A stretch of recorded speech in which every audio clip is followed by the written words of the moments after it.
Good evening, friends. It's as always wonderful to connect with all of you on this platform.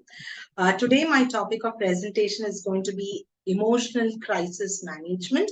Let's get ahead with the topic. So, good evening, friends, and welcome to the Deccan Positive Mental Health session. We are on topic 45, and my topic of presentation is going to be emotional crisis management. I would like to thank Sunanda, a very good friend of mine, for organizing this on behalf of Manasa Shubhakara Mind Care, Hyderabad, in association with the Yellow Pond Counseling Center, Hyderabad, India, and the 4S Creative Arts Studio, Punjab. So, emotional crisis management. So, whenever we go through any situations in life, whether it is positive or negative, we go through a lot of emotions. Mostly, all of us are able to handle the positive emotions in life, right? But there are times when there is a negative emotion which comes through us. It comes through a baggage, a volley of negative emotions comes through. And that causes a kind of a crisis in all of us. So, whenever you have a lot of emotions which is affecting your everyday life, maybe the way you eat, the way you sleep, the way you do your work, the way you interact with people, everything is getting affected, then you are sure that you are going through an emotional crisis. A person in crisis may experience many changes within themselves.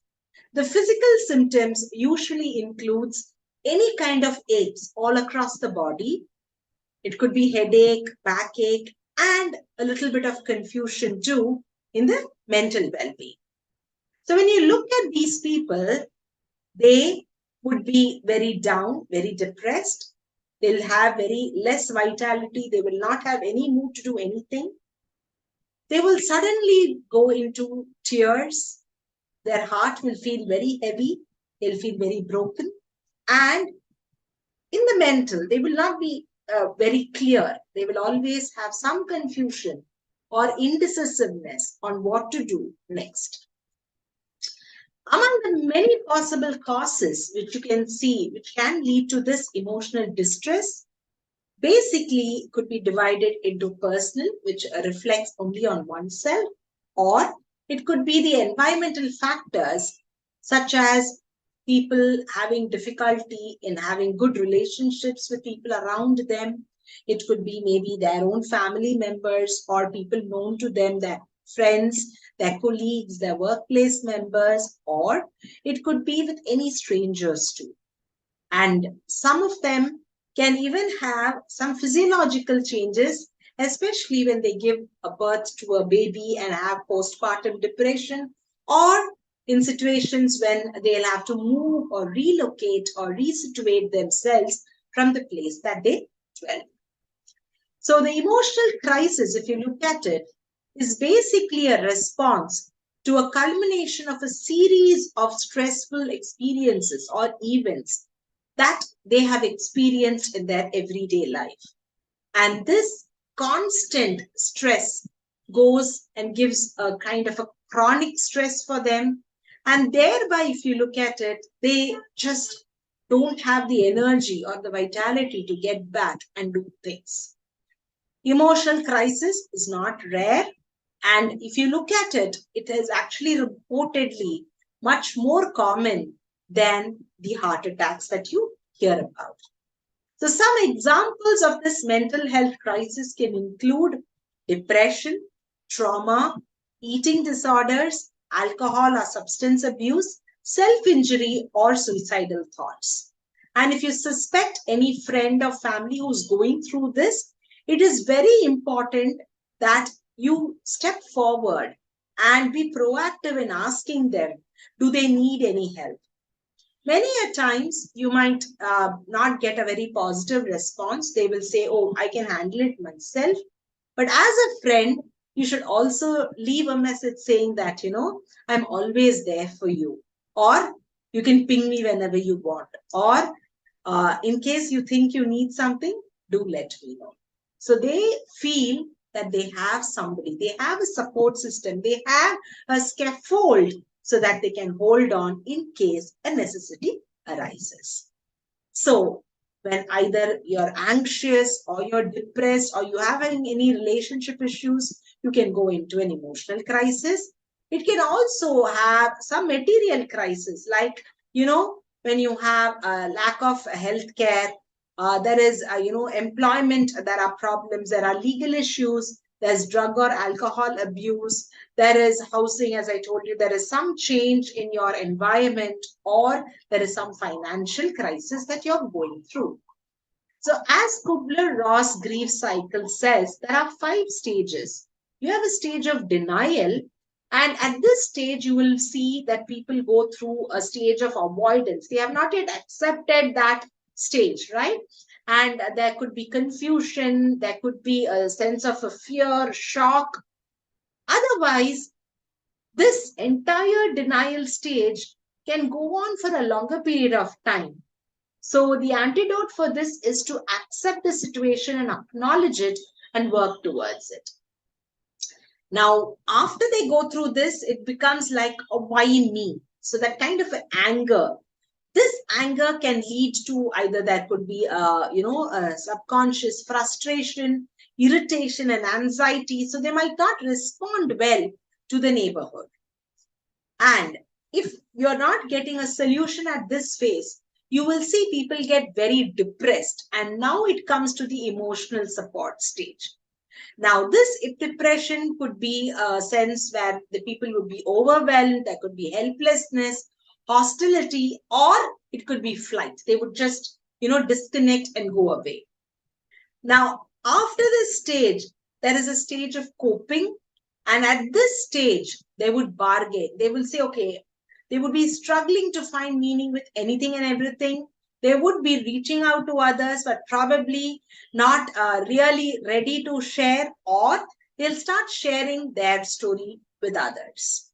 Now, when they get proper guidance and direction, it becomes a sense of acceptance. They start exploring options which is available. They try to take a stock of where they are right now. Then they start taking smaller steps so that they can move on in life. And now they have some new plan in progress. So, what are the common warning signs of emotional distress that one can feel? Eating or sleeping too much or too little. So, you can see that they are not balanced. It's always less or more. Pulling away from people or things. You would have had some friends of yours who just, snap off from your WhatsApp groups. Having low or no energy.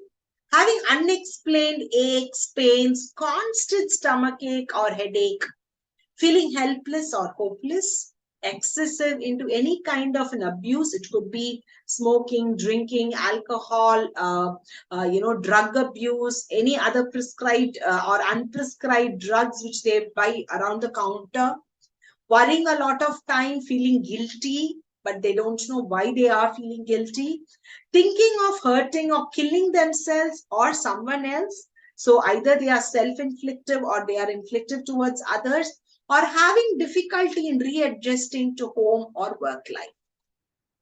So, how to help somebody who is going through this emotional crisis? One, you need to spot the signs. And the most important sign is that, there is an abrupt change in their innate behavior. So, what we need to do is be a very active listener, lend them your ear, and be very mindful of what you're talking. And most of the times, it's not what they want to hear, it's just that they want to share and they need somebody to listen to them. Ask or seek any professional help. And if they are moving towards adverse situations of suicide or any other changes in their mindset, it is very important that we stop them or help them or guide them through this crisis. So there are many famous personalities who have also come forward and shared how they have gone through these emotional crises. And just being very open about it, gives common people a lot more leeway that they can share what exactly is going there in their minds. So the areas of crisis management is one, to assess the situation, two, identify what you need, three, envision your status, and four, strategize your short-term future. So for these people, as I told you, you need just one step at a time or one day at a time. So probably you can just make it into smaller bits and make it one day at a time and then 1 week at a time and then move on to the bigger bits. So, what are the coping strategies that you can offer to these people? I'm sure all of us have some kind of a hobbies, and we need to just encourage them to have those hobbies in place. Try to inculcate or impregnate these hobbies or these, small me times so that they can do what pleases them on a 24 a day cycle. At least 1 to 2 hours can be invested towards this. So you can read your book or download or listen to something which calms your mind and soul. Take a walk. Nature gives the best, kind of a solace. Practice yoga or mindfulness, breathing, pranayams. Listen to music or sing along to whichever song which pleases your mind. Enjoy a soothing bath so that you can really relax and, take, enjoy that me time. Sit in silence with your eyes closed, with no thoughts or no other agenda in the mind, or use aromatherapy wherein you can use scented candles or scented incense sticks to lighten and brighten the room, and of course have some positive aura coming into the room. The mental health healing strategies also include, one is to evaluate ourselves. And for this, we need to take stock of who we are and understand how all this is coming from.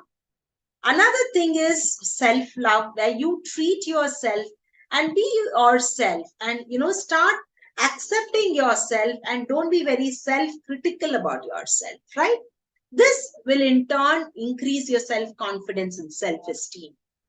Take care of your body. Your body is very important, and taking care of yourself physically has a direct proportion to having a good mental health. Surround yourself with good people, positive people, people who nurture you. Give yourself everything that you need. Don't starve yourself. If you want to chill, if you want to take a day off, if you want to have an ice cream, if you just want to go out in the rain, you want to see the stars and gaze at it, do what makes you happy. Quiet your mind so that you can calm yourself. Set realistic goals. Break up the monotony. Always, all of us have a kind of a set routine or a set pattern. Try to break up from that so that you can feel better. Make social connection, especially face to face. I'm not talking about the Zoom calls or the Google Meets here. Stay active. Talk to somebody, maybe a person who you can share without any filters. Appeal to your senses. Make leisure and a contemplation a priority. Eat a brain healthy diet to support your mental health, and don't skimp on sleep. So here are your brain threats and your brain protectors. Your brain threats are your saturated fats, your trans fats, even your cooking utensils could be brain threats. So what are your brain protectors? You have vitamin E, beans and chickpeas, blueberries and grapes, green leafy vegetables, sweet potatoes, vitamin B12. Generally, we say the vitamin A's, that is A, C, and E, which will help and be an antioxidant so that your brain is able to recoup faster. And of course, all of us know the value of multivitamin B, right? So whenever you're down, you might have ulcers of the mouth or of your stomach. So it's always good to supplement yourself with vitamin B. And for that extra power, you need exercise, intellectual stimulation, and sleep. What we generally call as the E, A, R, and N. So you need to earn your good health. E stands for exercise. You saw that for extra power. A is positive mental attitude, which is the intellectual stimulation.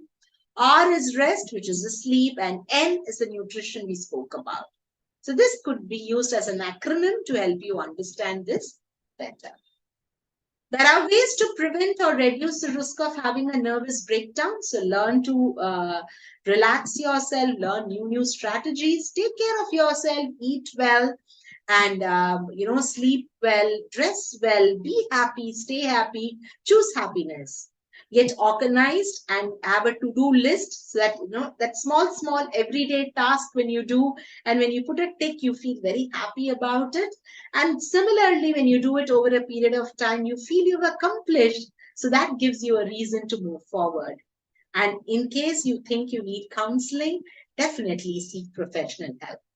So in crisis, a person would go through very anxious state, a emotional state, which will be, a state of poor sleep, exhaustion, absenteeism, and weight loss. Then you have a stage of struggling, where they want to try and get up, but they are unable to do so. So at this level, you can see people, they are anxious, depressed, tired, poor performance, poor sleep, poor appetite. Then they come into a survival mode. Now they are a little better than before, but they have not yet arrived. A state of thriving is when a state which is more positive. So here you will see a basic works of, eating properly, sleeping properly, starting to going to work, dressing up on the basic level is all fine. And then when they take those baby steps, they move towards excellence, where they are cheerful, joyful, energetic, high performance, they flow well, and they are fully realizing their entire potential. So I have, penned a thought which says, your body mind is a garden. Feed it with positive thoughts, nurture it well, care for your overall health, serve with kindness, for this is the place where you dwell. Thank you so much, my dear friends, for being a patient listener. I would wait to hear from you soon on another platform. Thank you so much.